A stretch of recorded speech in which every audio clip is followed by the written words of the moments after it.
खेती में मिट्टी की उर्वरकता बनाए रखने के लिए ग्रीन मैन्योर यानी कि हरी खाद का इस्तेमाल बेहतर फायदेमंद होता है। ग्रीन मैन्योर का मतलब उन फसलों से है जिन्हें खेत में उगाकर बाद में मिट्टी में मिला दिया जाता है। इससे मिट्टी में जैविक तत्व बढ़ते हैं और भूमि उपजाऊ बनती है। ढैंचा, सनई और लोबिया 3 प्रमुख फसलें हैं जिन्हें ग्रीन मैन्योर के रूप में जाना जाता है।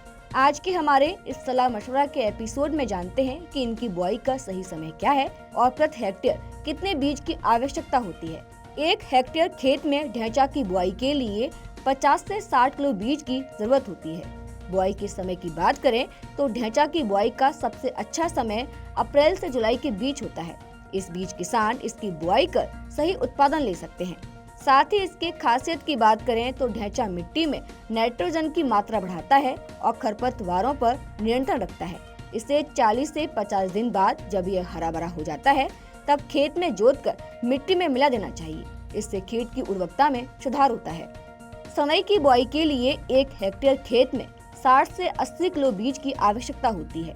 बुआई के सही समय की बात करें तो सनई की बुआई अप्रैल से जुलाई के बीच की जाती है। सनई एक गहरी जड़ वाली फसल है जो मिट्टी की बनावट को सुधारती है और उसमें जैविक पदार्थों की मात्रा को बढ़ाती है। यह जल धारणा क्षमता को भी बढ़ाती है जिससे सिंचाई की जरूरत कम होती है। लोबिया की बुआई के लिए 1 हेक्टेयर खेत में 25 से 35 किलो बीज की आवश्यकता होती है। लोई की बुआई भी अप्रैल से जुलाई के बीच की जाती है। लोबिया नाइट्रोजन फिक्सिंग फसल है, यानी यह मिट्टी में नाइट्रोजन जोड़ती है। यह फसल को तेजी से बढ़ाती है और कम समय में खेत को हरा भरा बना देती है, जिससे मिट्टी में जैविक सामग्री बढ़ती है। हमारी ये सलाह मशवरा की सीरीज आपको कैसी लगी कमेंट करके जरूर बताएं और ऐसे ही वीडियोस के लिए जुड़े रहिए किसान तक के साथ।